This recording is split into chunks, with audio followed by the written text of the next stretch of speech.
E aí, galera, estamos de volta aqui para mais um episódio do Em Síntese. Como você está, Chay? Tudo bem? Salve, miojo, salve, queridos que estão nos escutando, eu tô bem. Tamo aí, né, de novo, mais uma vez com essa bancada digital estendida, trazendo uma pessoa aí pra falar sobre aquilo que foi um dos principais assuntos das últimas semanas, né, no nosso país, no Brasil, pelo menos. Exatamente, hoje iremos comentar um pouco sobre o julgamento do Bolsonaro, mas não iremos fazer isso como a gente faz sempre, que é na relação legal, é nossas opiniões próprias. Hoje teremos um especialista. Não. Ó, especialista eu não posso dizer que eu sou, mas bom dia, boa tarde, boa noite, galera. Eu sou o Túlio, do SciCast. Especialista eu não sou, mas sou advogado. Então a gente, quando tá lá na faculdade, a gente tem que estudar um pouquinho sobre direito do penal também, embora não seja a minha área de atuação. Mas eu tô aqui pra tentar ajudar vocês, pelo menos o básico, né, da condenação e do movimentação do processo, eu posso fazer aqui pra vocês.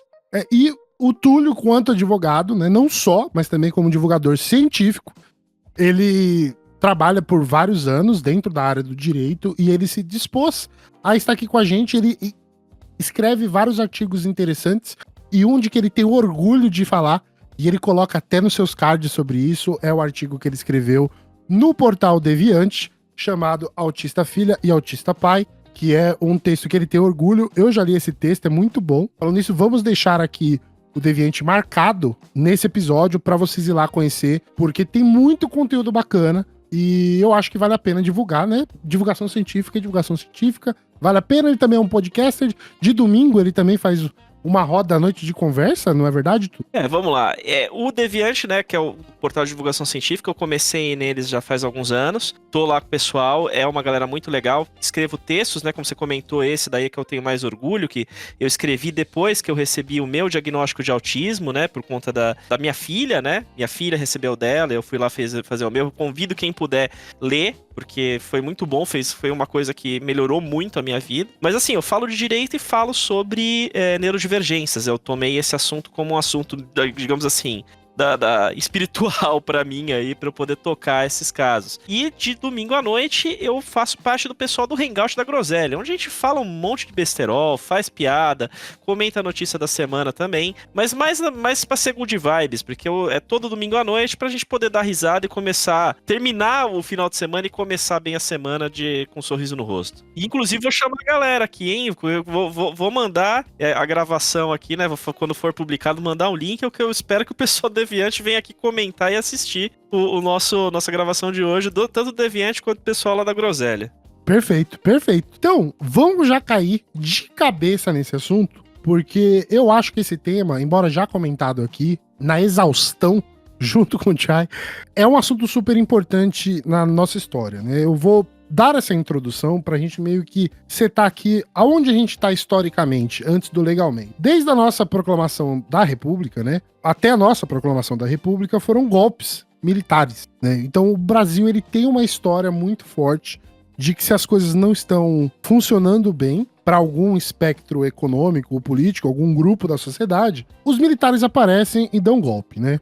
Então, o golpe de 64 já é o terceiro golpe que o Brasil tava passando, e tivemos uma tentativa de golpe, e esse golpe não se concretizou da forma que foi imaginada ou preparada. E eu acho isso super importante, porque na nossa história brasileira foi a primeira vez que nós tivemos publicamente um julgamento de civil julgando militares. E eu acho que isso é de uma importância muito grande numa relação de conhecimento para o nosso futuro, enquanto nação, né? Pensar Brasil, do que pode ou não se fazer e quem pode ou não se fazer isso. E a gente meio que começa a setar uma régua de que, peraí, todo mundo tá debaixo da lei aqui, as coisas não funcionaram desse jeito, então vocês precisam ser julgados pelo que aconteceu, né? E eu acho que isso é um marco histórico dentro da história brasileira, assim, né? Não é uma relação de vingativo, né, que eu tô falando. Não é uma relação de vingança, esses caras tinham que ser presos e tal. Mas tinham que ser presos. Exatamente, ligado? Eles tinham que ser presos. E é sobre isso que a gente vai discutir. Exatamente isso, né? Sobre isso. Eu quero abrir a roda aqui já de conversa sobre a entrada desse julgamento, né? Desse processo todo. Muita gente questionou que o julgamento ele teve muitas provas, né? Teve muita coisa que dificultou a defesa. Aí eu pergunto pra você, enquanto advogado, né? Você acha que isso é um problema, a quantidade de provas? Acha que isso dificultou o processo?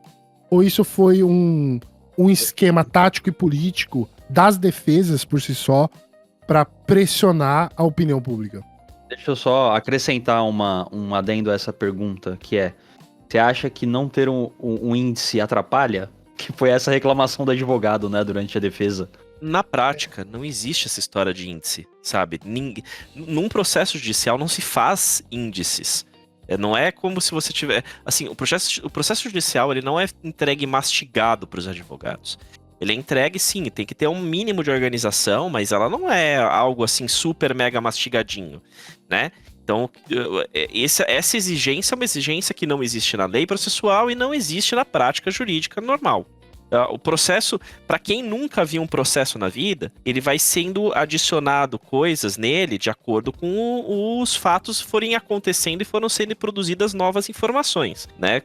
Quando a gente está falando de um processo criminal, né, da parte penal, você começa sempre por um inquérito, uma fase de inquérito que não tem a participação dos réus, é uma parte que apenas o Estado participa, produzindo as provas e fazendo um básico, né, uma base que vai pautar a denúncia, e na denúncia todas as provas e evidências que devem ser juntadas são juntadas, entregues de uma única vez. Esse processo, ele até demorou um pouquinho para iniciar, exatamente por conta da complexidade de quantas provas precisaram ser catalogadas e organizadas pela PGR, no caso, né? Então, sim, eu não tenho dúvida que, assim, sendo bastante sincero, abrir o processo para ver tudo? Não, porque é gigantesco. É um trabalho hercúleo você ler aquilo tudo para quem não está ali atuando diretamente. Mas as defesas têm prazos para poder acessar essas informações. Tanto tiveram prazos que conseguiram tecer argumentos sobre as provas. Você dizer que tem muita coisa para ser falada é só se você conseguir demonstrar que é uma extensão desproporcional, ao passo de que se tornasse impossível você conseguir analisar aquilo a tempo do julgamento. E não é bem o que se demonstrou. Você fala, a incapacidade técnica da defesa de conseguir compilar leis e trabalhar em cima faz tanto sentido, mesmo porque a gente está falando de bancadas de advogados grandes que atenderam cada um dos réus. São várias bancadas de advogados diferentes. Eles poderiam dividir esse trabalho, e tanto até uma outra coisa que um dos advogados reclamou, que ele tava falando que, porque deu muito trabalho, porque era difícil de fazer o download e organizar esses arquivos em sistema eletrônico. E uma das coisas que, eu não lembro se foi se foi o Alexandre de Moraes, ou se foi o Dino que comentou, que é o seguinte: você é um escritório de advocacia, você tem uma bancada de advogados, se você tem um problema técnico, você tem que se virar e contratar um técnico de informática que te forneça computadores mínimos para você conseguir trabalhar. Seria um absurdo, seria dizer que antes da época do computador, o advogado reclamar que não tinha papel para poder escrever uma petição. São coisas meio básicas. Porque assim, são 70 teras, né, de arquivos. 80, não era? Não era mais? Eu acho que tava nisso, né, entre 70 e 80 teras de documentos. Mas o mais engraçado de tudo isso é que não eram documentos, né? Não eram 70 teras de Papel, PDF. Né? Corrido. Não. Eu acho que 80% dessas informações são vídeos. E os vídeos, obviamente, pra quem conhece um pouco de tecnologia, sabe que vídeos são mais pesados que um PDF. Né? Não, se fosse 80 teras de texto corrido, meu irmão, esses caras estavam lendo ainda. Eles iam ter uns 5 anos pra ler, eu acho.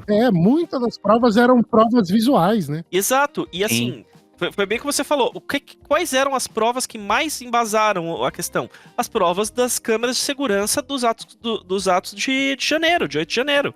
Então, assim, faz todo sentido que seja uma quantidade grande de informação, mas nada impede que você tenha esse tipo de acesso. Hoje em dia você consegue, dentro de um data center qualquer, conseguir acesso a essas informações. E vamos pensar, essas defesas conversaram umas com as outras, né? Dá pra você ter acesso de organização e participação. Então, assim, esse pra mim é o argumento mais fraco de todos.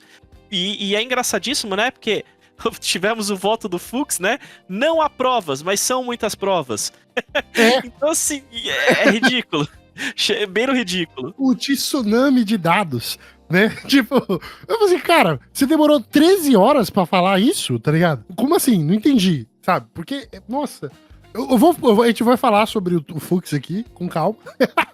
Mas eu acho que esse desenvolvimento, do meu ponto de vista, era uma jogada política, né? Porque todos eles meio que falaram a mesma coisa sobre os dados. Eu, na verdade, achei que era pouco.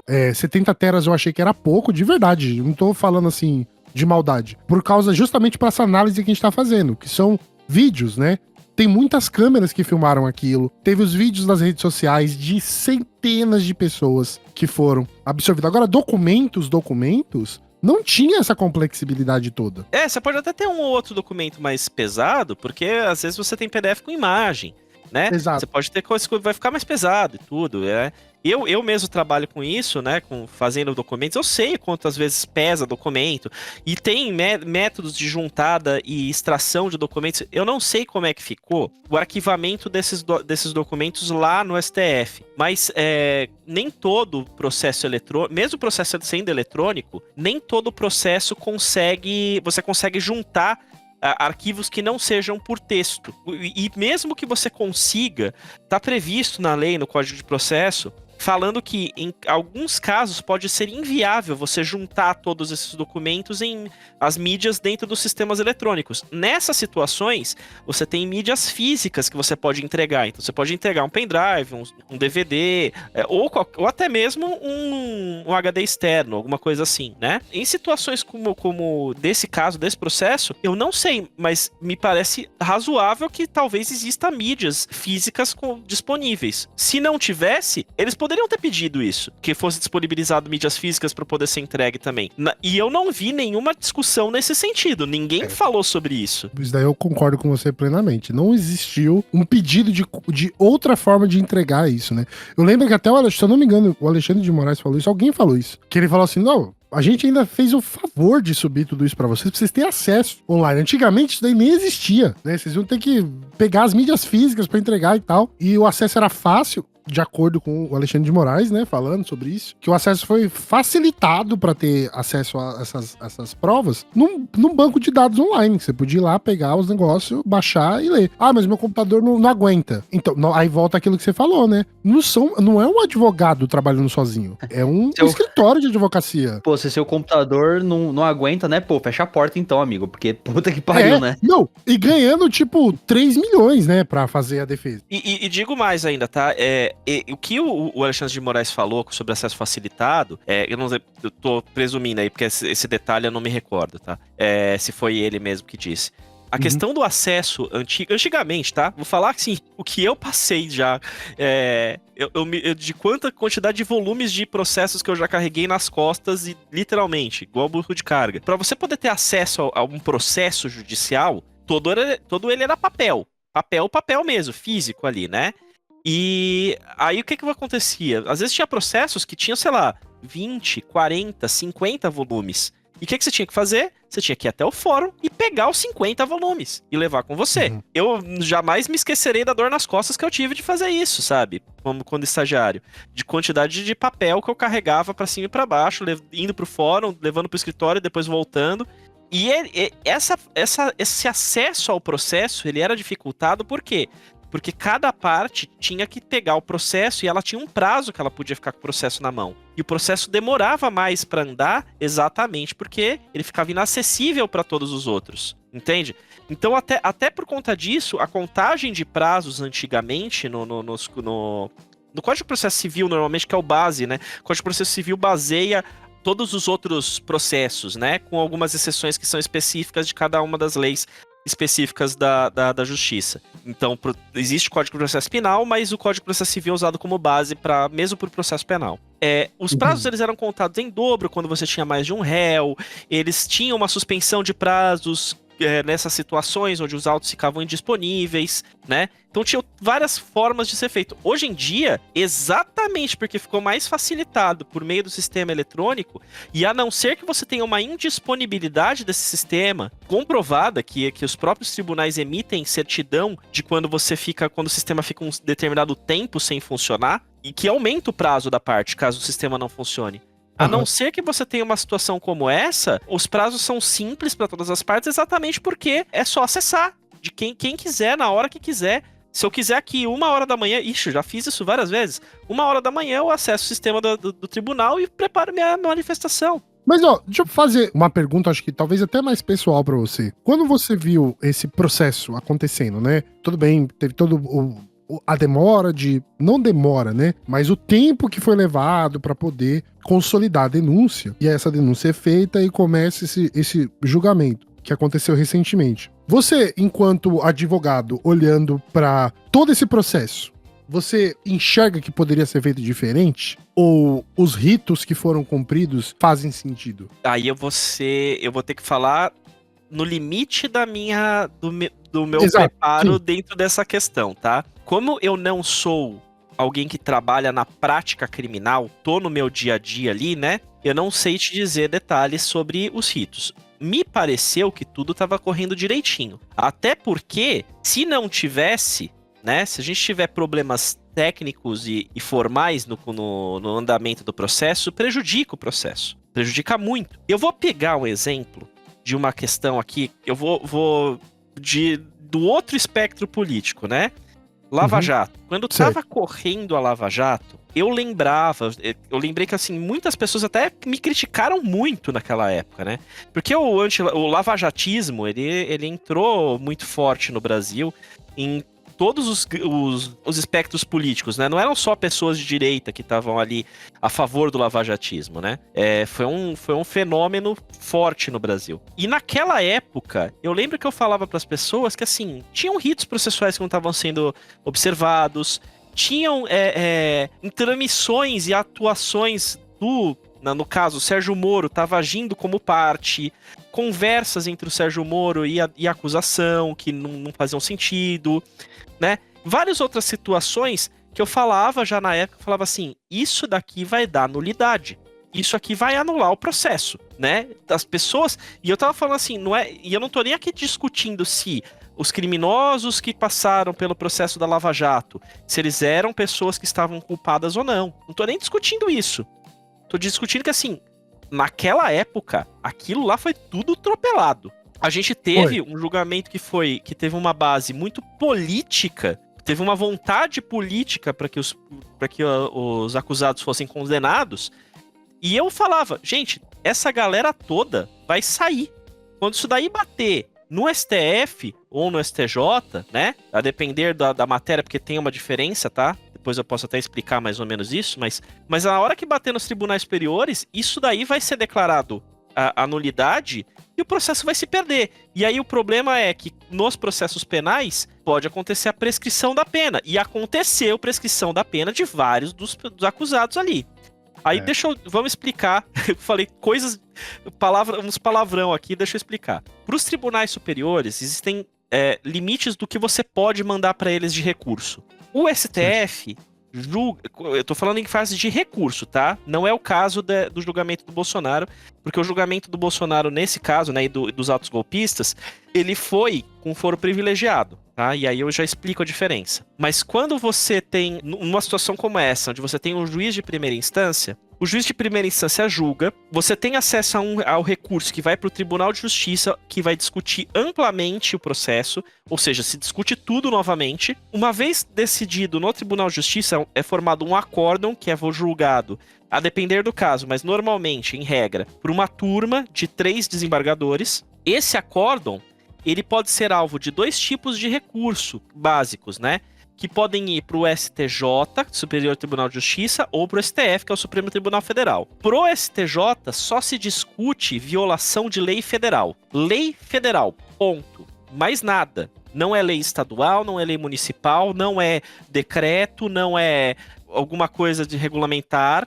Não, é lei federal, ponto. E para o STF é violação da Constituição, ponto. Para recurso, para fins de recurso, tá? Então, existe essa limitação. Mas qualquer situação, nulidade, né, dentro do processo, ela não se convalida. Ela pode ser discutida em qualquer momento. Convalidar é deixar passar. Quando tem uma nulidade, quando algo é nulo, ela pode ser discutida e decidida em qualquer momento do processo.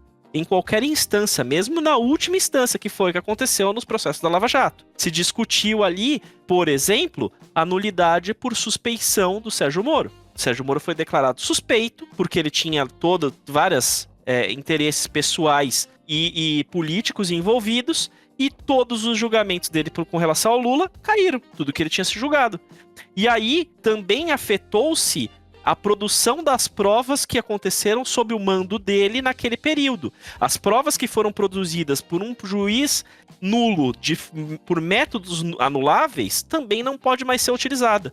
E é por isso que o Lula saiu inocentado do processo. Porque ele não tinha nem sequer como discutir as provas que foram produzidas naquela época. Morreu o processo, né? E eu não tô nem discutindo aqui se o Lula era ou não culpado, se tinha provas ou não suficientes. Eu acho que no grande espectro, o problema maior não é nem o Lula em si, mas a nulidade das pessoas que realmente cometeram o crime. E por causa desse processo atropelado, essas pessoas elas acabaram saindo livres desse processo todo por erros processuais do juiz e da procuradoria, né? Porque eles não fizeram o rito para que isso não tivesse acontecido. Tirando outros problemas que aconteceram ali, como os repasses dos recursos da Petrobras, né?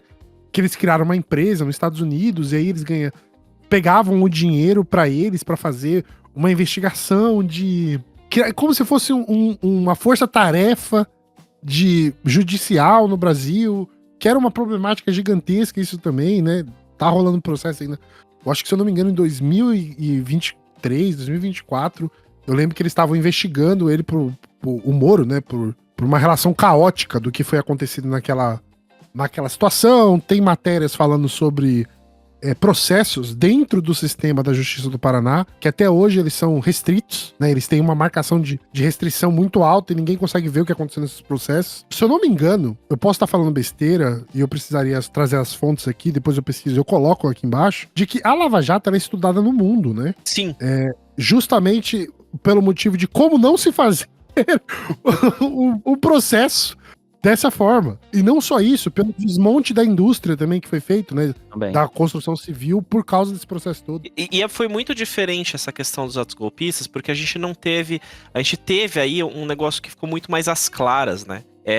Não tinha todo esse jogo de interesses com forças-tarefas separadas, com processo midiático, tanto que foi bem pouco midiático, se você parar pra pensar, o período de investigação. A gente quase não ouviu falar do julgamento dos atos golpistas antes que ele fosse efetivamente marcado para julgamento. Quase nada se ouviu falar. Não tinha, tipo, uma força-tarefa, né? Se viu o grupo de não sei o que. Isso é verdade. O julgamento, ele meio que é o espaço que abre e a gente vê o que vai acontecer. Tudo isso é aberto, tá? Até falando um pouquinho sobre... aliás, eu preciso até falar uma outra questão que eu falei sobre prescrição, né? Mas eu gostaria de falar assim.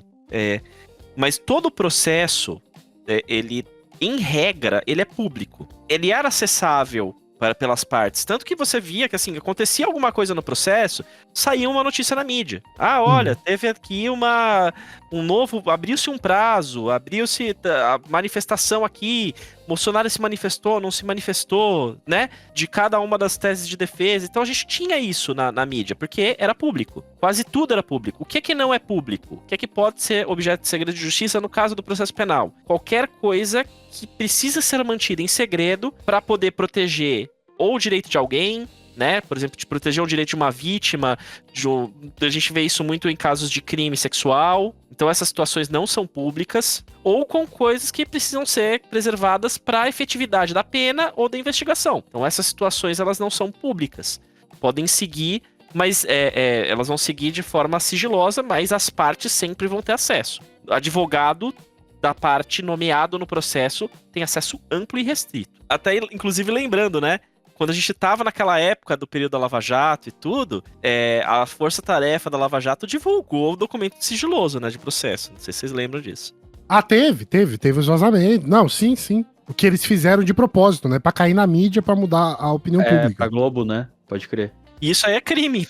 Isso é crime. Então, é complicado, né? É super complicado isso. Falando em prescrição, né? Prescrição, ela é um instituto jurídico específico, que significa o seguinte, que é quando você passa do prazo para que algo possa ser posto na lei. Então, você tem prescrição tanto no direito penal quanto no civil, e você tem um prazo específico, de acordo no penal, é de acordo com o tamanho da pena, em que você pode apenar aquela pessoa. Se você passar desse prazo, o crime prescreve. E aí você não pode mais apenar alguém.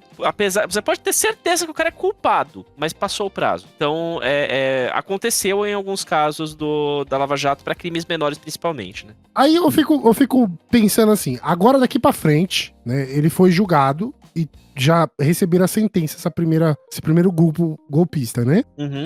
Dentro desse processo e tal. E aí a gente tem o 27.3, né, que é o mais marcante, que são os 27 anos de prisão que foi dado pro Bolsonaro. Antes, né, de a gente responder essa pergunta, se isso que eu vou fazer sobre esse tempo, se as sentenças foram justas, né, eu acho que a gente precisava explicar o porquê que esse julgamento ele teve foro privilegiado, já que o Bolsonaro não era mais presidente, né, e ninguém ali fazia mais parte do governo, tecnicamente, para ter um foro privilegiado. Então, por que esse... O Ramagem, né? Então... Só o Ramagem que é deputado. O Ramagem, ele é o motivo desse foro privilegiado ou teve outros fatores? Teve outros fatores, sim. Vamos lá. Primeiro, o que é o foro privilegiado? Apesar desse nome, ele não é exatamente um privilégio, tá? Ele tem um nome que dá uma interpretação ruim pra coisa. É até pior, na verdade, né? Porque você não tem pra quem recorrer. Você já tá no Supremo. Tem o lado bom e ruim, né? O que acontece? A ideia é a seguinte: você tem algumas pessoas que têm cargos especiais. Então, por exemplo, chefes do executivo, seja prefeito, governador ou presidente, eles têm privilégios, né? Então, por exemplo, um governador vai ser julgado pelo Tribunal de Justiça do estado dele. Ele tem esse privilégio de ser julgado por lá. Mas esse privilégio, entre aspas, quer-se dizer, quando você fala desse privilégio, entre aspas, que os julgadores, né, os magistrados, que a palavra é o nome que se dá para qualquer um que seja juiz em qualquer etapa de qualquer instância, né? Uhum. Então, o juiz de primeira instância a gente chama de juiz mesmo, os magistrados de segunda instância são os desembargadores, e os de instância superior, que é o STJ, STF, a gente chama de ministro. Esses magistrados, eles são magistrados considerados os melhores. Pessoas com maior conhecimento, com maior reconhecimento da sua qualidade técnica trabalhando, pelo menos em tese. Então, assim, a ideia é que você vai ter acesso, mas também, ao mesmo tempo, como você falou, como a gente só tem instância de recurso até o STF, uma vez que bateu lá, não tem para quem recorrer. Então tem esse prejuízo, entre aspas, do foro privilegiado. Com relação a alguns dos motivos pelos quais o foro privilegiado foi determinado e mantido, né, a competência do STF para julgar, um deles foi por conta de um entendimento ocorrido antes mesmo do processo iniciar, de que ex-presidentes e vários outros pessoas envolvidas em cargos públicos que teriam foro privilegiado manteriam esse foro privilegiado para analisar condutas ocorridas durante ou em decorrência daqueles cargos, que é o caso do Bolsonaro.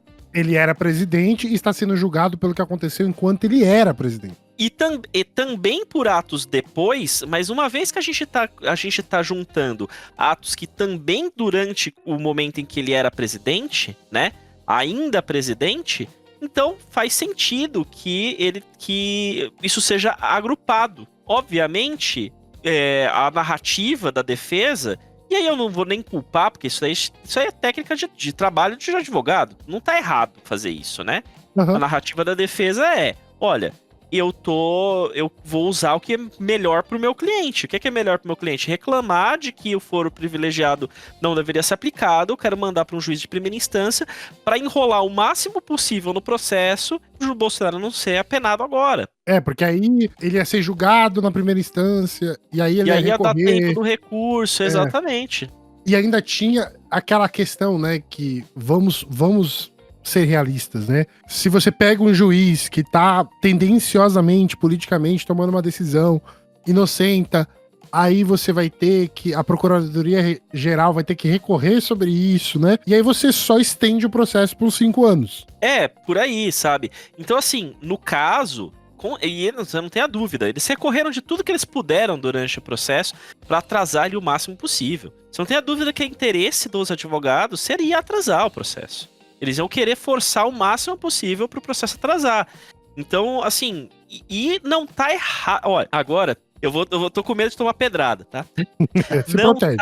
Não tá errado o advogado fazer isso.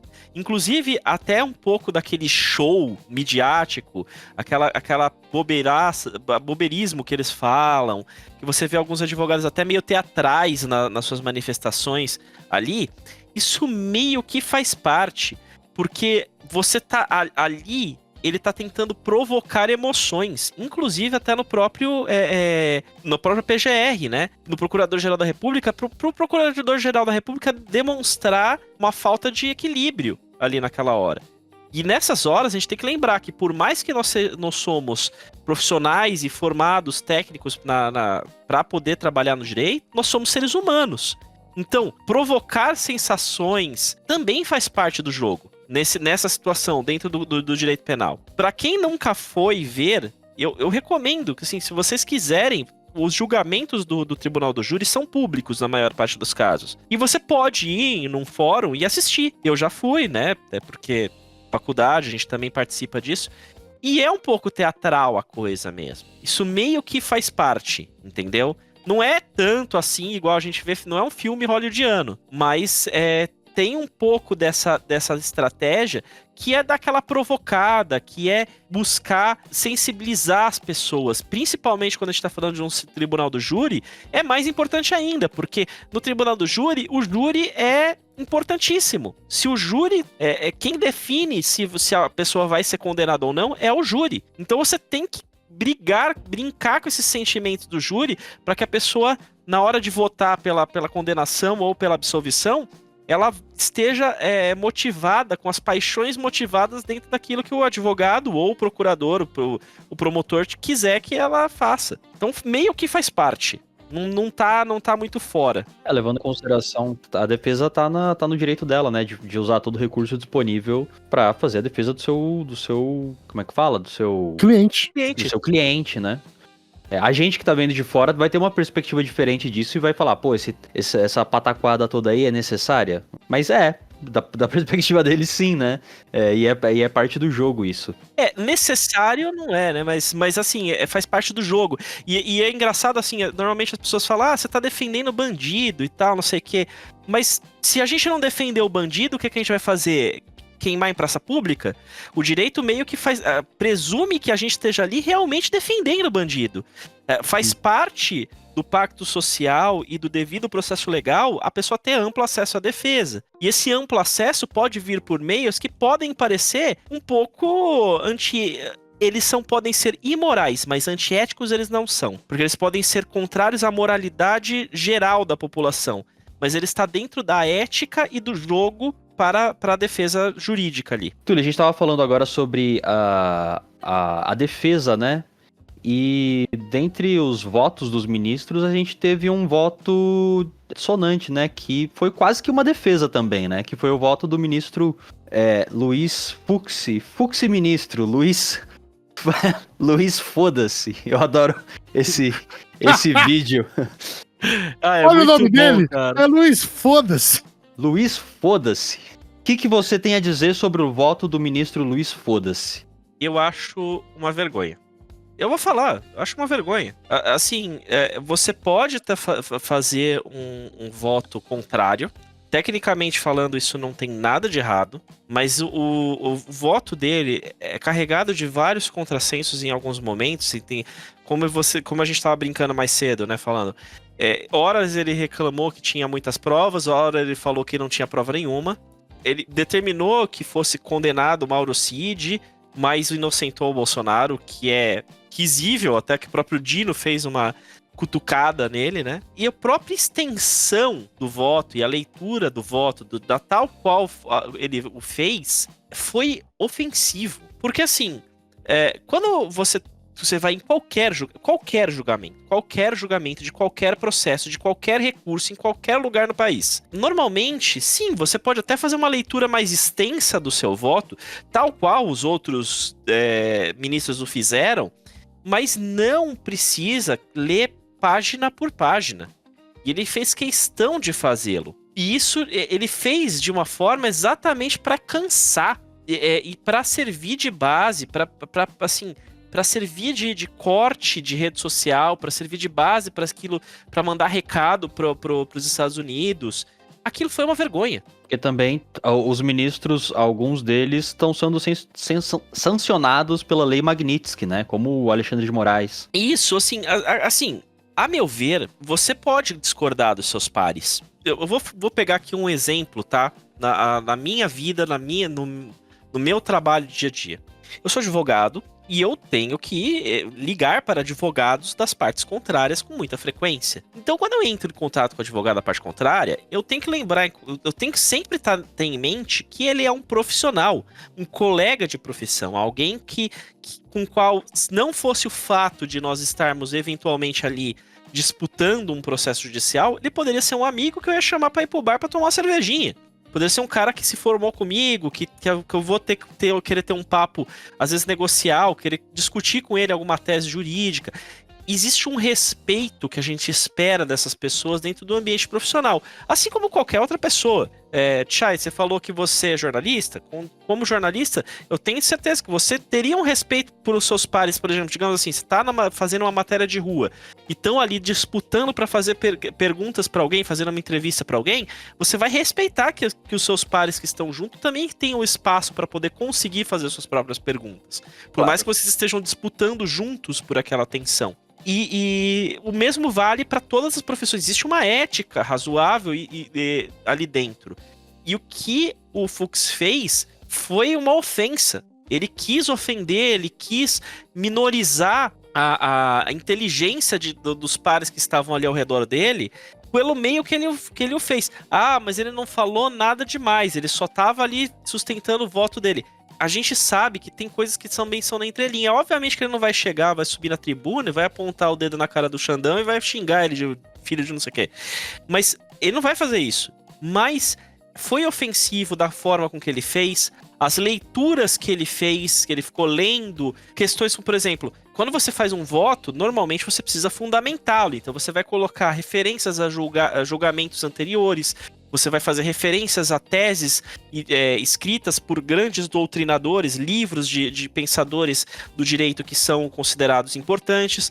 Ele fez essas leituras tintim por tintim que não se faz normalmente num julgamento no dia a dia. Você pode estar lá escrito, vai estar lá no papel para servir de embasamento, mas você não precisa explicar cada detalhe durante o julgamento. Isso fica no documento, que foi, por exemplo, o que a Carmen Lúcia fez. Ela falou, olha, eu tenho aqui um julgamento de quase 500 páginas, eu não vou ler as 500 páginas, não faz sentido. Depois as partes vão ter acesso à íntegra do meu voto, vão ver aqui as fontes das minhas decisões. Foi até uma cutucada que ela deu nele, né? Porque ela falou que o voto dela era grande, mas que ela ia apenas ler o resumo, porque não tinha necessidade de ler o voto inteiro, né? Exatamente. Porque o voto ia estar nos autos. Quem quisesse ler o voto ia estar lá. É porque eu não sei, eu tenho a sensação que o Fux, ele tava se achando Tolkien, escrevendo a Aliança do Anel, tá ligado? O George Martin, tá ligado? Pra mim, o que o Fux estava fazendo ali era sinalizar os seus aliados políticos, eu sou aliado de vocês, eu fiz isso daqui pra vocês terem argumento, pra vocês mandarem isso aqui pro Trump, pra vocês usarem isso aí nas suas redes sociais. Isso pra mim foi muito, muito claro, ele tava sinalizando. Tal qual o Moro fez na época em que ele era juiz, em que ele lançava diversas decisões públicas, manifestações públicas, para poder se lançar como um possível candidato político. Eu tô sentindo que o Fux fez isso. Tanto que, no mesmo dia, diversos partidos alinhados à extrema-direita já falaram, olha, se quiser ser candidato a senador, é meu candidato. Até porque daqui a 3 anos ele pendura a toga, né? Ele tem mais 3 anos ali no STF. Exato. Só que, assim, é fútil. É muito fútil. Ou eu não sei se ele tinha a perspectiva de querer bater o recorde do Joaquim Barbosa, né? O Joaquim Barbosa teve um voto maior? O quê? Muito mais. O voto do Joaquim Barbosa foi quase 16 horas. Foram 1.300 páginas que ele leu, tá ligado? E aí, na mesma sessão, teve um voto divergente do Lewandowski sobre o Joaquim Barbosa. E ele demorou 15 horas fazer a leitura do voto, tá ligado? Então, tipo, isso já aconteceu no passado. E o dele não foi o mais longo. Mas é isso. Você tá fazendo isso por uma relação de política, né? Assim, você ter votos longos pode acontecer. Você pode ter situações complexas o suficiente que te necessitem fazer votos longos. Agora, ali, ficou claro que naquele momento ali, aquilo era uma provocação e um joguete político. Não, e detalhe, tá? O voto, tanto do Joaquim Barbosa quanto do Lewandowski, não foi no mesmo dia. Foram várias sessões, acho que 2 ou 3 sessões, eles lendo o voto. Não foi igual o Fux fez. Ficou sentado, né, por 12 horas, basicamente, lendo o voto dele, entendeu? Houve essas coisas do já. Não, beleza, amanhã a gente continua, vai continuar nessa porra, amanhã a gente volta. Não foi o que aconteceu. O Fux, ele realmente, eu concordo com o Túlio nisso, 100%. É uma sinalização, assim, gigantesca de um posicionamento político pra essa base política que ele queria atingir, pra dar munição, né? Pra eles usarem cortes e fazer o que eles sabem fazer de melhor, que é usar as redes sociais. Eu acho que, na verdade, hoje em dia, né, a política parece uma agência de publicidade muito mais do que políticos. Que é só rede social, essa porra. E o que chamou muita atenção também foi com relação à questão do que ele fez durante o voto do Alexandre de Moraes, né? Naquele momento em que o Dino pediu um momento para poder fazer uma complementação, ali ele quis gerar um embate desnecessário. Ele queria demonstrar força. Olha aqui como eu sou forte, que eu falei pra ninguém falar, pra ninguém interromper. Olha que eles têm que fazer o que eu mando. Isso ficou feio. Isso fica assim, infantil, juvenil. E principalmente pela resposta do Alexandre, né? Que foi. Mas eu que tô falando agora, eu dou a minha parte pra que eu quiser. Né? E foda-se. E aí, tipo. E fazia sentido, porque o Alexandre de Moraes ainda tinha pedido um segundinho e falou assim: gente, eu preciso dar uma pausinha aqui pra tomar um café aqui, porque eu tô cansado e tal. E aí o Dino falou: não, beleza, então vai tomar o café, toma o café enquanto eu falo aqui. É verdade, né? Então, teve isso. Então, foi muito gratuito. Foi uma briga gratuita. Deixa eu te fazer uma outra intervenção aqui. Diga. Sobre o pós, né? A gente teve várias coisas que aconteceram e, novamente, isso era um julgamento. Era realmente um julgamento criminal sobre os atos, não era um julgamento político do ponto de vista legal, pelo que eu entendo, né? Pelo que eu vi do que aconteceu. Então, houve esse julgamento baseado nos crimes e nas provas que foram levantados pela PGR, mas aí se levanta essa questão. Fazia sentido pedir anistia naquele momento, antes do julgamento acabar? Não tem nada contra. Nada que impeça que a anistia seja solicitada antes do próprio apenar. Porque você pode anistiar antes ou depois. Anistiando antes, você não vai poder apenar. Você impede o direito do Estado de apenar. Depois, você anistia alguém que já está apenado. Então, a pena se encerra a partir do momento que houve anistia. Mas, evidentemente, pega mal politicamente falando, né? Porque passa a impressão de culpa já, né? Já tá pedindo anistia e nem terminou o julgamento. E se fala de anistia, assim, eu lembro de ouvir de anistia no dia seguinte do 8 de janeiro. Depois que conseguiram prender gente, né? Já tava falando, não, tem que anistiar esse povo. Por causa dos petistas infiltrados, né? É uma contradição atrás da outra, né? Se eram os petistas infiltrados, então você tá querendo anistiar o petista? Como é que é isso? Né? É porque o pessoal entra até em choque, né? Eu acho que os departamentos de ataque e defesa deles não é o mesmo, né? Então tem um grupo que tá fazendo post pra atacar e o outro tá fazendo pra defender, eles não estão se conversando direito. Porque a sensação que eu tive era meio... Eu não sabia, né, disso, que a anistia podia ser pedida antes de um fato já julgado, mas politicamente, realmente, né, a gente entra nessa relação de contradição política dentro da sociedade. Lembra que a gente conversou essa semana sobre habeas corpus preventivo? Sim. A gente teve uma conversa particular, né? A ideia é mais ou menos a mesma. O que é um habeas corpus preventivo? É uma medida judicial que você pede para você evitar que alguém seja preso. Para você evitar que você possa ser apenado por alguma situação. A anistia, a lei de anistia preventiva, digamos assim, entre aspas, né? Anterior, você impede que a pessoa possa ser apenada. Então o correto seria definir que uma determinada conduta não pode ser passível de punição. Só voltando brevemente, assim, rapidinho no Fux. Eu lembro que agora bateu um negócio na cabeça, né? E sobre essa decisão dele, né? De condenar só o Mauro Cid? Isso faz sentido dentro de todo o processo? A gente entende que foi uma posição política do Fux, mas... Porque assim, ele condenou 2, né? Ele foi a favor da condenação do Cid e de mais alguém. Ah, do Ramage. Do Ramagem, sim. Mas ele é deputado, então meio que foda-se, né? Tipo, ele não vai ser preso agora. De qualquer jeito. Uhum. Mas qual a coerência disso, né? Além da política, tipo... Porque assim, o chefe da organização criminosa, de acordo com o Alexandre de Moraes, não. Nem mais de acordo, né? Porque já é julgado isso. Então, o Bolsonaro era o chefe da organização criminosa, então por que só o Cid, né? Porque ele foi o cagueta? É meio que isso? Então, mas não faz sentido mesmo. Não faz, né? Tipo... Não tem nem lógica interna. Não tem. Sabe? É assim, é por isso que o Dino fez aquela piada. Foi uma piada que ele fez ali durante o julgamento, fazendo uma graça com a situação. Porque ele falou assim, não, peraí, quer dizer que você tá apenando o Cid e inocentando os demais, né? Aí o Fux, então, não terminei ainda meu voto. Mas não terminei. Era isso, né?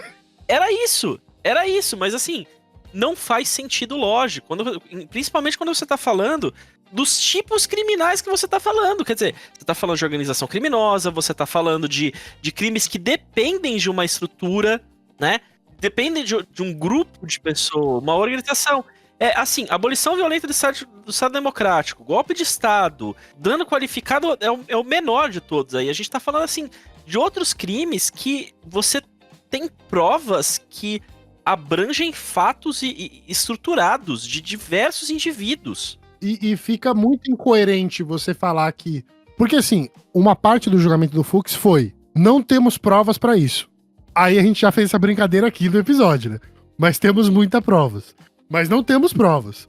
Mas sem provas, com muitas provas, o Cid é culpado. Então, tipo, que porra é essa, tá ligado? Ou você julga o cara, todo mundo, ou você absolve todo mundo, né? E a gente vê, né, que a base bolsonarista, enquanto o julgamento tava rolando, tava enaltecendo muito o voto dele, né? Tipo, olha a diferença do voto desse cara pros demais. Tipo, olha como ele é foda, como ele tá sendo coerente. E, na verdade, não, velho, vocês só não estão entendendo o que tá rolando, né? O que esse cara tá falando, na verdade. Existe um dito, né, que eu ouço muito falar na internet, principalmente, que se você anda na rua e todo mundo é babaca, talvez você seja o babaca.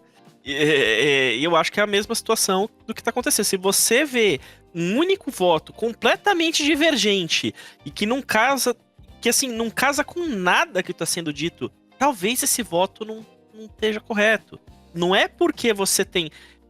eu vou pegar aqui é comparado a dizer, eu vou pegar aqui, vou procurar estudo científico falando que valsina causa autismo. Aí o cara vai lá, busca lá um estudo científico e acha né? Um embasado com o assunto da orelha, de uma revista científica não conceituada. Questionável. Questionável pra caramba, mas você tem milhões de outros estudos falando que vacinas não causam autismo. Aí o cara fala, não, mas olha, tem um aqui que falou que causa. Mano, isso sabe o que me lembra? A CPI da Covid, né? Com o Heiser, que hoje ele é governador do Rio Grande do Sul, né? Associado ao agro e tal, não sei o que lá. E ele tinha, era exatamente essa questão. Tinha um estudo de uma revista questionável falando que ivermectina, né, funcionava pra tratar Covid. E tinha, não sei, um oceano de gente, cientistas falando que não. Isso não vai ajudar, tá ligado? Cloroquina não ajuda, ivermectina não ajuda no tratamento de um vírus. E ele passou 2 meses falando desse único estudo, entendeu? Então, porque assim, hoje em dia, a gente tem uma guerra de narrativas onde o que importa é a narrativa. Não importa fatos, não importa... Isso a gente tá falando de polarização já há muito tempo. Desde a época da primeira... quando o Bolsonaro foi eleito, antes, né, da eleição do Bolsonaro, a gente já tava vivendo essa realidade. Hoje o que importa é a narrativa. Eu acho que, na verdade, os cachorros foram soltos no golpe da Dilma. Eu acho que é ali que começa essa ideia das narrativas. Porque, tipo, já começa a se criar histórias ali pra tirar ela, né? E no Bolsonaro o bagulho só explode. Dane-se, o importante é falar. Naquela época começou, né? Começou. Ali foi o início. Ainda eu diria que não estava tão forte, porque ainda se discutia a questão um pouco sobre... Existia essa conversa, né? Sobre se existia elementos de prova de crime de responsabilidade. Tanto que, assim, não houve consenso naquela época sobre se tinha ou não crime de responsabilidade. Até porque ficou claro, e foi muito falado quando se falou da Dilma, que o julgamento de um processo de impeachment, ele é 100% político. Não importa se as provas são tão fortes. O julgamento é político. Ele visa interesses políticos. Tanto que foi aquele show, né, de deputados ali fazendo gracinha e falando besteira, como o próprio Bolsonaro que falou do Ustra. E ela foi absolvida, né? Tomou uma cusparada na cara do Jean Willis. Então, a Dilma, ela perdeu o cargo, ela foi impeachmentada, mas aí até tem uma outra coisa, né? Pra você ver como o jogo era político mesmo. Teoricamente, pela leitura mais fria da lei do impeachment, né, das normas aplicáveis para o impeachment, ela deveria ter ficado inelegível, ter perdido os direitos políticos dentro das normas. Sim. Mas houve um fatiamento ali, né, do julgamento para votar se ela ia ou não perder os direitos políticos, e mantiveram. Então, tinha muita cara de questão política. E eu acredito que a Dilma já sabia que ela não tinha a menor chance, e que ela já sabia que aquilo ia ser feito. Aí eu já vou falar outro ponto, né? Ali também deve ter tido um acordo. Tipo, já perdeu o apoio popular, não tem mais como manter o cargo. Vamos perder os anéis e manter os dedos. Eu sinto isso. Posso estar errado? Posso. Tô falando aqui uma teoria da conspiração? Não sei. Eu tenho esse feeling, sabe? Eu acho que não é nem um feeling, porque a gente tem os áudios vazados também, né? É um acordão com o Supremo, com tudo. Você entendeu? Sim. Então, isso não é um feeling. Tipo, isso estava abertamente jogado na mesa, né? Era um acordo entre os três poderes de tipo assim, sai daí, tá ligado? Porque vai dar bosta. Então aceita e sai fora, porque vai dar bosta. E eu acho que naquele momento, né, não querendo se aprofundar muito sobre essa outra questão da Dilma, mas é que naquele momento ela também tinha se queimado com as histórias da investigação do Lula, né? E da intervenção do Supremo, quando ela, depois de já ter... Mano, eu não entendo como que a justiça liberou você grampear um presidente da República, né? Isso já é um bagulho que, pra mim, não dá pra entender. Porque era o Lula que tava grampeado, na verdade. Então, o Lula tava grampeado, mas uma vez que a Dilma foi gravada, aquilo gerava discussões sobre aquilo. E como aquilo foi divulgado... assim, vamos superar esse assunto, porque senão a gente vai longe aqui nele. Total, é verdade. Porque esse daqui, ele rende umas 3 horas de conversa. E só pra terminar essa história aí, e detalhe, além de ele estar grampeado, e ele tá falando com a presidente da República, onde é um absurdo você guardar os arquivos e compartilhar, essa gravação foi feita depois que já tinha caído a ordem judicial de grampeio do Lula, né? Esse telefonema acontece depois ainda. Totalmente legal a prova, totalmente legal. Tudo legal, tá ligado? Tudo legal. E aí o Supremo, ele intervém pra poder falar que ele não podia fazer isso, né? Ela não podia dar o cargo pro Lula. Que também é outro problema, né? Que é a intervenção do Supremo sobre o Executivo. Porque não tinha prerrogativa pra fazer aquilo, né? Tipo, é uma escolha do presidente, os ministros, não é... É uma escolha política, né? Mas aí mesmo que... Aí só pra te falar... Eu não queria ter que entrar nesse assunto, mas... mesmo assim...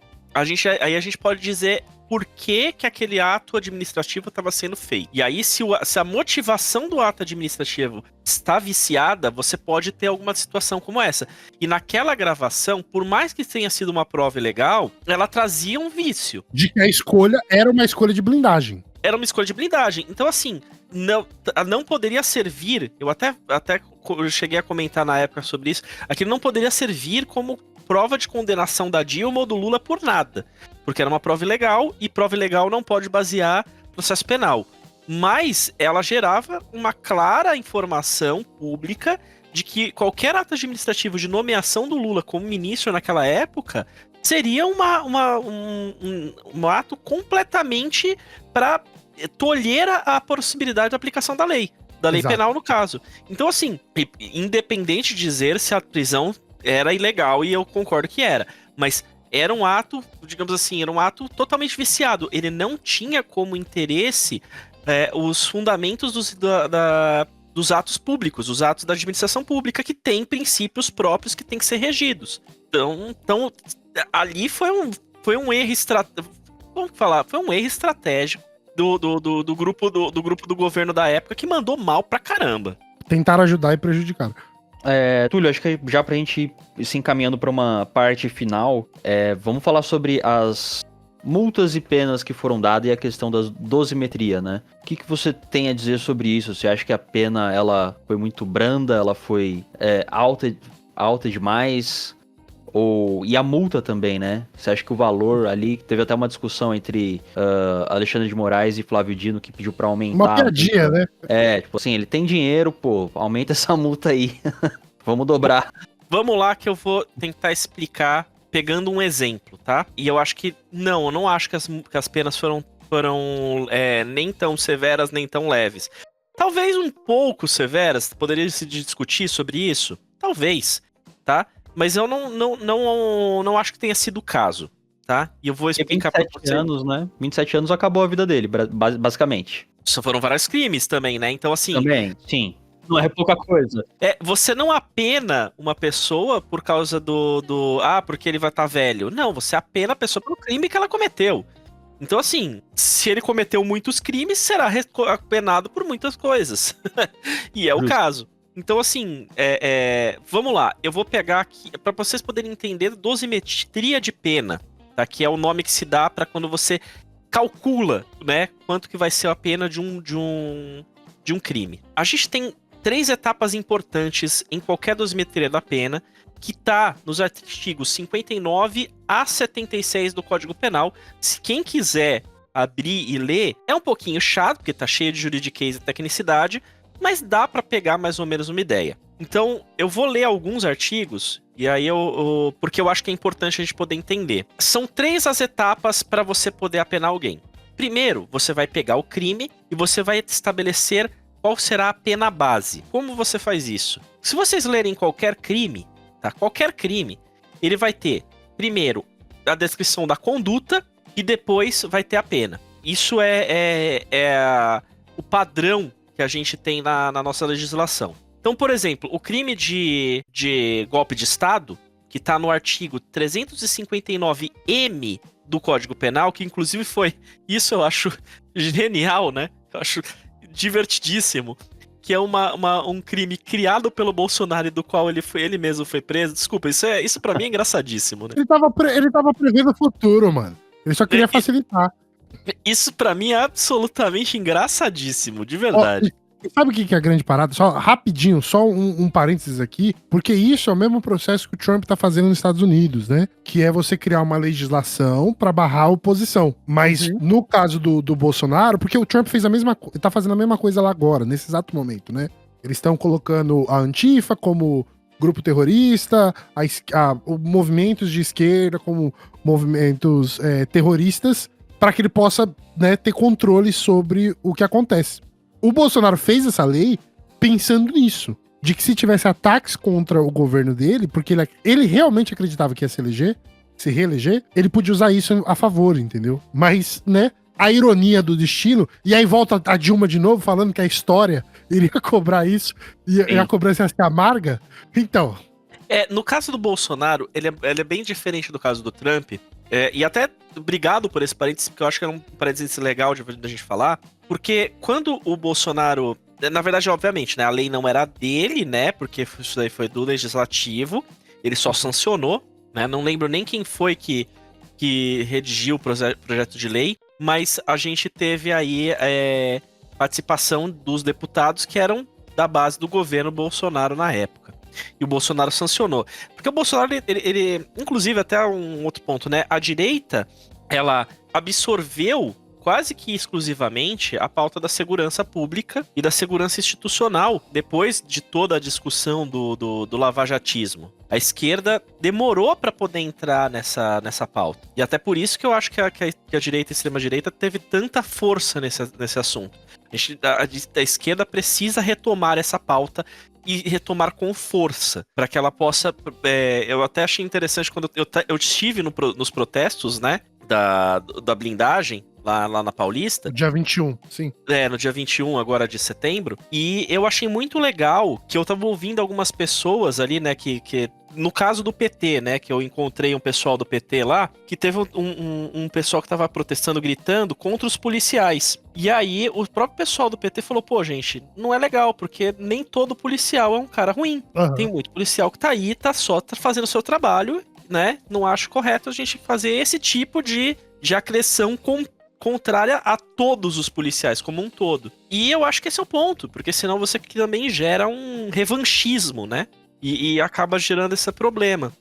E se vocês quiserem saber mais sobre isso, tem uma entrevista aqui, tá? Nossa, com um professor doutor de segurança pública falando de como funciona a polícia e o porquê que a polícia é desse jeito, né? Então essa parada do revanchismo e tal, né? Tem que entender a construção de como é a cabeça do policial e como ela é moldada dentro da instituição. Isso é importante. Quem quiser, tem um episódio aqui falando sobre segurança pública, quem quiser vai lá e escuta. Aí, legal, gente. Mas vamos lá.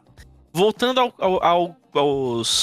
aos crimes e às penas, né? Eu vou ler, a princípio, aqui o golpe de Estado, só pra vocês terem uma ideia. O golpe de Estado, ele tá lá, tentar depor por meio de violência ou grave ameaça, governo legitimamente constituído, artigo 359-M do Código Penal. Pena, reclusão de 4 a 12 anos, além da pena correspondente à violência. Aí a gente entra aqui, né? Quando a gente vê esse 4 a 12 anos, esse valor é o valor que vai ser tomado como base. E ele é definido pelo julgador a partir de alguns cálculos, tá? Em regra, a gente vai considerar várias condutas que levaram ao cometimento do crime. Essa parte ela é uma parte, digamos assim, um pouco mais aberta, onde você permite que o julgador seja aberto um pouco mais na definição. Existe um parâmetro que é usual? Sim, existe. O parâmetro usual é a gente fazer uma divisão entre a pena mínima e a pena máxima, e com base nisso a gente vai aumentando em algumas parcelas aquela pena. O que é que leva a gente a aumentar a pena? Coisas como culpabilidade, antecedentes da pessoa que está sendo acusada. Se ela tiver um antecedente, não precisa necessariamente ser antecedente criminal, pode ser antecedentes também de condutas não penais. Conduta social, personalidade, os motivos, a motivação do crime, circunstâncias e consequências, comportamento da vítima, ou várias coisas que podem ser tomadas como base para poder mexer nesse valor. Então, por exemplo, no caso do Bolsonaro, vou pegar um outro crime que eu acho que fica mais simples da gente fazer esse cálculo, que é o crime de organização criminosa.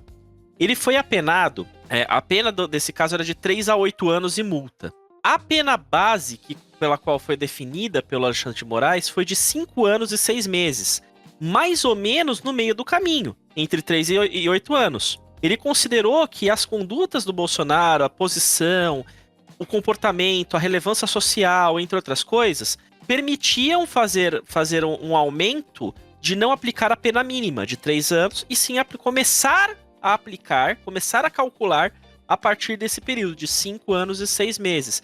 Existe aí uma formulinha que é adotada por construção de julgamentos, tá?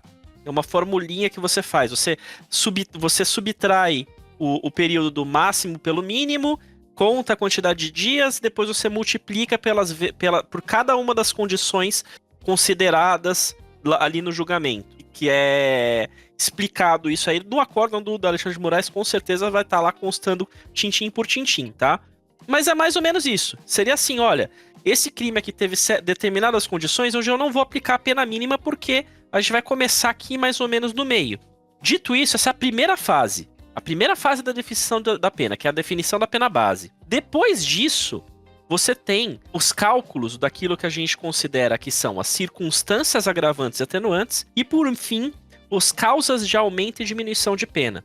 No caso do Bolsonaro, ele teve uma causa atenuante, que é a idade. Do nosso Código Penal, pessoas com uma idade avançada têm uma diminuição de pena. E essa diminuição, ela é o valor de 1/6 da pena. Foi aplicada a diminuição. Então, a pena de 5 anos e 6 meses reduziu para 4 anos e 7 meses. Só que ele também teve outras 2 causas agravantes. Ele estava no comando da organização, que tem uma causa, que é a causa agravante prevista no própria lei, e ele também tinha um concurso de funcionário público, que significa que assim, ele participou como funcionário público e participaram funcionários públicos do crime. Então essa situação aumenta-se a pena. E definiu-se então uma pena de 7 anos e 7 meses de reclusão para o crime de organização criminosa. O crime de organização criminosa específico não tinha ali definido nesse julgamento causas de aumento ou diminuição de pena. Essa situação de causa de aumento e diminuição, ela é algo mais específico dos próprios crimes que está previsto no próprio crime, no próprio tipo penal. Então, eu vou pegar um exemplo, para vocês terem um exemplo aqui de causa de diminuição de pena, que é no crime de homicídio. O crime de homicídio, que é o 121 do Código Penal, se vocês forem lá, vocês vão ver, ele tem a conduta, né? Matar alguém, reclusão de 6 a 20 anos, e os casos de diminuição de pena estão no parágrafo. O caso de diminuição de pena que está no parágrafo 1º está lá.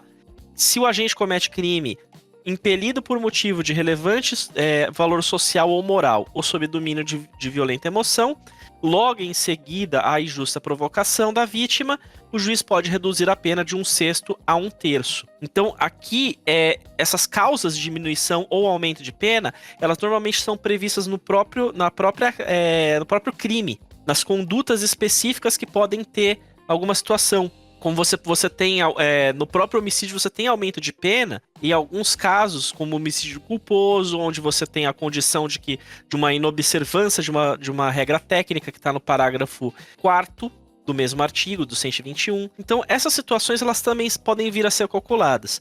Então, você tem que fazer essas 3 etapas. A primeira etapa, definição da pena base, que faz a partir de determinadas condutas e soma dos dias da pena. Feito isso, você tem a avaliação das circunstâncias agravantes e atenuantes, que é um rol previsto em lei dessas circunstâncias, que aí você tem que elencar primeiro as circunstâncias atenuantes e depois as agravantes, porque o cálculo matemático, no fim das contas, é melhor para o réu nessa situação, então você sempre faz primeiro retira e depois soma, e depois, por fim, você tem as causas de aumento ou diminuição de pena.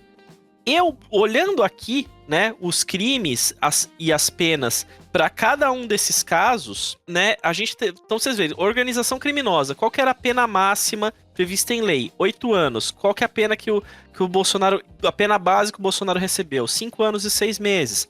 Meio do caminho. Me parece nada muito fora. A abolição violenta do Estado Democrático de Direito. Ele recebeu quanto? A pena era de 4 a 8 anos. A pena base, nesse caso, foi maior, de 7 anos e 6 meses, porque ele considerou todas as tentativas e reiteradas que o Bolsonaro teve. As lives, a movimentação de massas. Então ele começou com uma pena base maior. Golpe de Estado. O crime é de 4 a 12 anos. Qual que foi a pena base? 10 anos.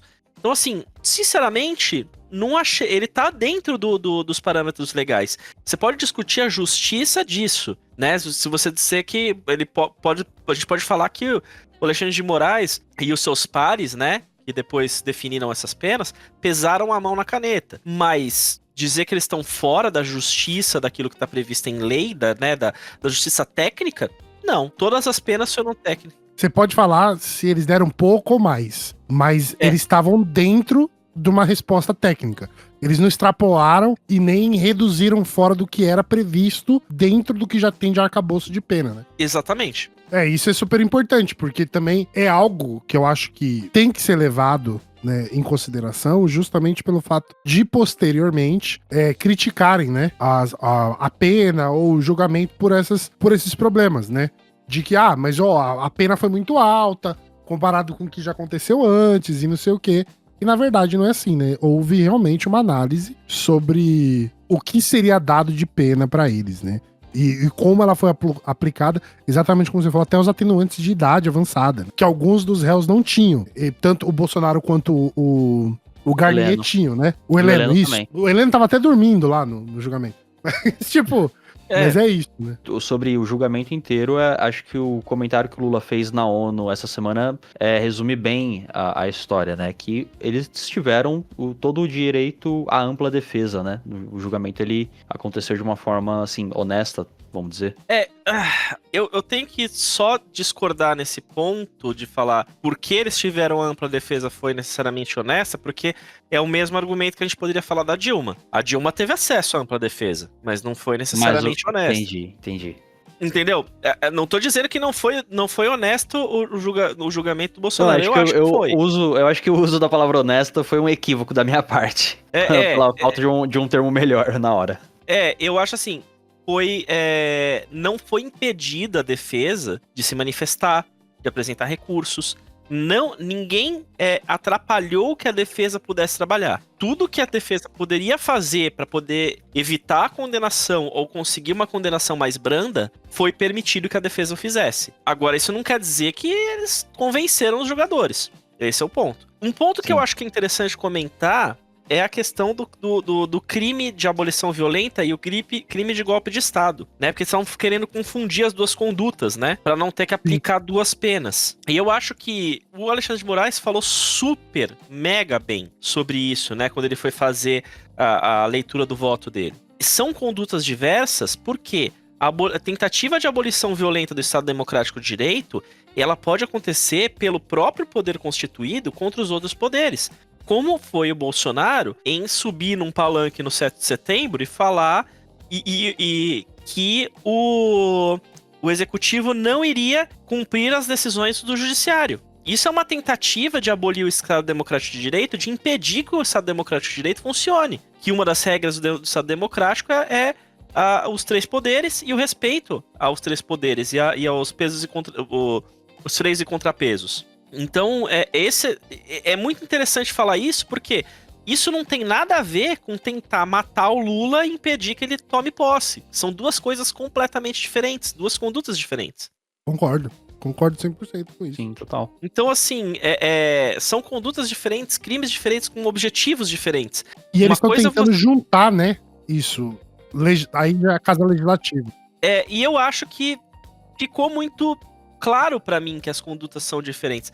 Juntar, mesmo que a gente tivesse... E mesmo que juntasse, tá? Pra mim, se você tivesse a juntada desses crimes em um único tipo penal, a gente entra numa outra discussão, que é o que a gente chama de concurso formal ou concurso material de crimes. Isso é uma coisa que está previsto lá no começo do Código Penal, que é o seguinte: quando você tem vários crimes que acontecem ao mesmo tempo, né, para uma situação, se vários atos concorrem para um crime só ou para vários, ou você tem algumas situações, você pode ter situações onde as penas se aumentem ou se somem.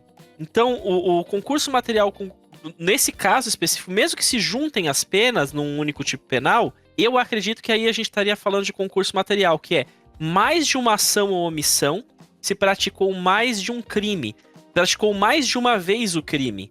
O concurso formal é mediante uma única ação se pratica 2 ou mais crimes. Eu até não tenho agora na cabeça aqui um exemplo que eu possa falar, mas vamos dizer assim: no momento em que o Bolsonaro subiu no palanque e incitou o público contra o STF, ocorreu um crime. No segundo momento, onde ele tentou matar o Lula, aconteceu um segundo crime, porque foram 2 ações, 2 crimes. Se fosse uma ação só, um único ato, um único momento, a gente poderia estar discutindo o concurso formal, que é quando você, por um único ato, comete mais de um crime. Que é quando você soma, você em vez de você somar as penas, você aplica a pena maior e aumenta ela de um sexto até a metade, baseado no segundo crime que foi cometido. Deixa eu pegar aqui um exemplo. Que eu tô agora já tô até cansado. Deixa eu pedir ajuda pro Dr. Google aqui. Então aqui, perfeito. Que o Dr. Google me deu uma ótima ideia, tá? Exemplo de concurso material de crime. você, em 2 atos distintos, você comete 2 crimes distintos.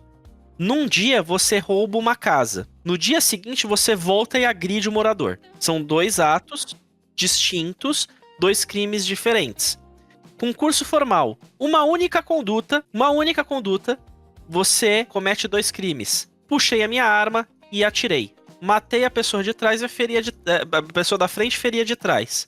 Foi um único ato, mas você acabou cometendo 2 crimes. Você pode discutir aí uma questão de concurso formal, sim.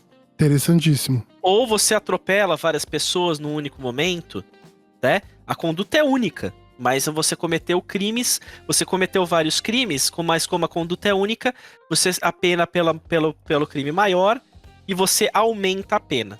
E foi claro? Não, foi super Sim. claro. É o mesmo ato, porém são outras pessoas envolvidas, né? Nesses exemplos que você tá dando, né? São outras situações. É o mesmo ato com outras pessoas envolvidas. Então, não é um processo coletivo, né? Ele é individualizado pelo ato. Eu sei que a gente já estourou o tempo, mas eu queria falar pra vocês um pouquinho sobre os projetos de lei da anistia, né? A gente teve aqui, são vários, tá, galera? Assim, tipo, se eu fosse elencar absolutamente todos os projetos de lei, a gente não ia ficar aqui, não ia terminar hoje. Porque houve muitos projetos que foram apensados um em cima do outro. Porque é normal isso acontecer nas casas legislativas, tá? O que acontece? Normalmente você tem um projeto de lei que acaba sendo, digamos assim, o cabeça, e mesmo que existem outros projetos de lei, eles vão, por similaridade, eles podem ser colocados para serem votados juntos, eles são apensados para serem votados juntos. Mas convém citar alguns que já existem há muito tempo, e que, obviamente, conforme vai passando o tempo, eles também passam por emendas, recebem novos textos, complementações, e eles podem chegar a novas conclusões bem diferentes, né? O primeiro projeto de lei, que é interessantíssimo comentar, é um projeto de lei que é assinado por, basicamente, a bancada do PL e por algumas pessoas do União, do MDB e do Republicanos, que é o projeto de lei 1102 de 2022, que conta, dentre dessas pessoas, a Carla Zambelli, o Eduardo Bolsonaro, né? O Girão e mais tantos outras pessoas, tá? É um grupo bem grande de pessoas que assinou esse projeto de lei. E ele tinha como função conceder anistia no período de 1º de janeiro de 2019 a 21 de abril de 2022 para atos e crimes praticados que eles consideram de natureza política. Então pensa, é basicamente conceder anistia a todo o período do governo Bolsonaro. É completamente impressionante. Eles nem escondem, né, a safadeza, a cara nem treme.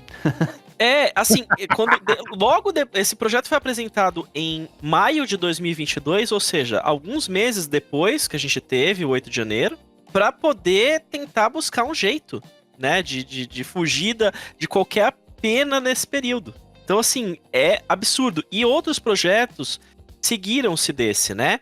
A gente teve um projeto do Vitor Hugo, Major Vitor Hugo do PL, que também é um dos cabeças desses projetos que estão sendo votados, que é o 2858 de 2022, que é para conceder anistia a todos que tenham participado de manifestações no dia 30 de outubro de 2022, que foi também um outro dia que a gente teve problemas, né? Uhum. Teve um outro projeto que está sendo representativo também no mesmo dia, que é o 2162 de 2023, que esse já é assinado por alguns membros do Republicanos, como Marcelo Crivella, Jorge Braz e Franciane Bayer. A gente tem, depois, já outros projetos que já concedem anistias até maiores, que esse é muito interessante. É o primeiro que é extremamente amplo, é o 3.317 de 2023, assinados pelo Sanderson, a Silvia Viampi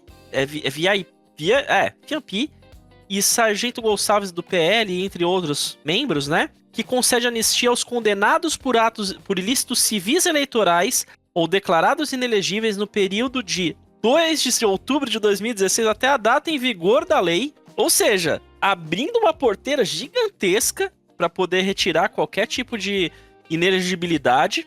E nós temos um projeto que convém citar também, que é o 5.064 de 2023, que é do Hamilton Mourão. Lá, esse daí já está no Senado. Todos os outros que eu falei estavam na Câmara dos Deputados, né?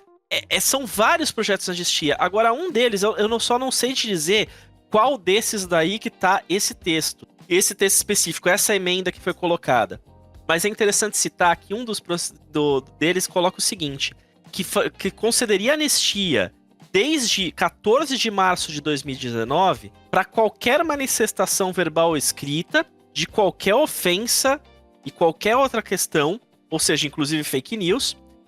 Também removeria qualquer tipo de punibilidade, olha aqui, para a prestação de apoio administrativo, logístico ou financeiro, ou estímulo e incentivo de forma de qualquer contribuição para contra danos ao patrimônio da União, deterioração do patrimônio tombado, incitação ao crime, apologia de crime ou criminoso, organização criminosa, associação criminosa e constituição de milícia privada. Já falando dos crimes pretos. Então, assim, é um negócio, assim, é impressionante a assunção de culpa de como eles conseguem colocar cada um dos elementos das condutas que estão sendo apuradas. De forma bem específica, né? Bem específico, de forma exato. muito, muito, muito específica. Assim, eu escrevi isso pra você. É isso. E assim, a anistia, ela tenta ser ampla, geral e restrita, mas relativa a esses crimes, e crimes importantes. E agora, mais recentemente, a gente tem um projeto de lei que já tem outros projetos apensados também nele, nesse caso do Sargento Gonçalves do PL, que está buscando revogar os 2 crimes de abolição violenta do Estado Democrático de Direito e de golpe de Estado. Quer dizer, a gente teve uma lei aprovada e assinada em 2021, que está se buscando a revogação em 2025 e que não tem sequer motivo para a gente buscar essa revogação. Por que essa conduta... Qual o interesse da população do Brasil em que essa conduta deixe de ser apenada? Porque é isso que justifica você deixar de você revogar um crime. É por isso que você justifica, por exemplo, fazer com que o consumo de drogas, né, para fins pessoais, deixe de ser apenado com prisão. Ou você revoga crimes, né, que antigamente estavam previstos no Código Penal como crime de vadiagem. Porque esses são crimes que não são interessantes você apenar pessoas por causa disso, né? Eles deixam de ser interessantes pro processo, pra sociedade. Esses crimes não fazem mais sentido que sejam apenados, mas não esse. Não faz sentido que a gente deixe de apenar esses crimes em específico. E é claro a motivação política deles. E aí é muito interessante lembrar o que o Alexandre de Moraes comentou.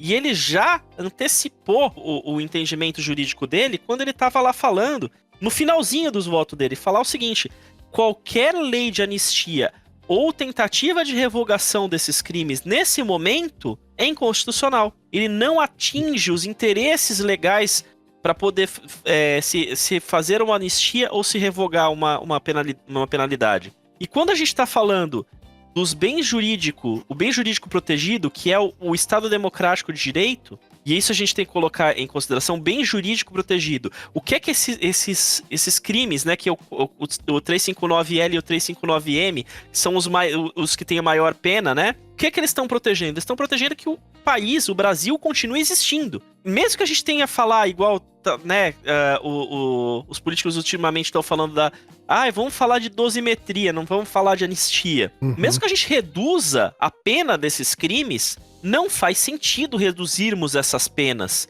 essas específicas, porque essas penas, elas até são pequenas, se você for comparar... A dimensão dos atos, né, também. Para a dimensão dos atos, se você for comparar com outras penas previstas no Código Penal, elas são até pequenas, porque esses crimes afetam a coletividade, afetam o país inteiro. Mas não matou ninguém, não precisa matar. Exatamente. A finalidade física, né? Ela não precisa se concretizar. A tentativa desestabiliza toda uma sociedade. E assim, quando você fala assim, o que é... Vamos fazer um comparativo, tá? Você dar um tiro e matar um único indivíduo é ruim, mas digamos que você fosse com uma faca e desse uma facada em cada uma das pessoas no país inteiro. É um crime gigantesco. É um abalo gigantesco. Por mais que você não tenha matado ninguém, de um dia pra noite você vai ter diversas pessoas feridas que vão precisar ser tratadas. E é o que aconteceu. Aconteceu uma ferida institucional à democracia, ao Estado Democrático de Direito. Então eu acredito, minha opinião, que as penas, uma pena mínima de 4 anos pra esses crimes é branda pra caramba. É muito leve. 4 aninhos, parece palhaçada, né? Quando a gente pensa na dimensão do crime, daquilo que está sendo definido, essa pena é branda. Ela é uma pena pequena. E, sinceramente, tentar um golpe de Estado chega a ser menor. E aí vocês podem criticar aqui o que eu vou dizer. Chega a ser... Aliás, tentar um golpe de Estado é pior do que um crime de homicídio, que tem uma pena máxima de 20 anos, sendo que esses crimes têm pena máxima de 12, que é o golpe de Estado, tentativa de golpe de Estado. Tipo, você tomar o poder no Brasil é menos criminoso do que você assassinar alguém. Uma única pessoa.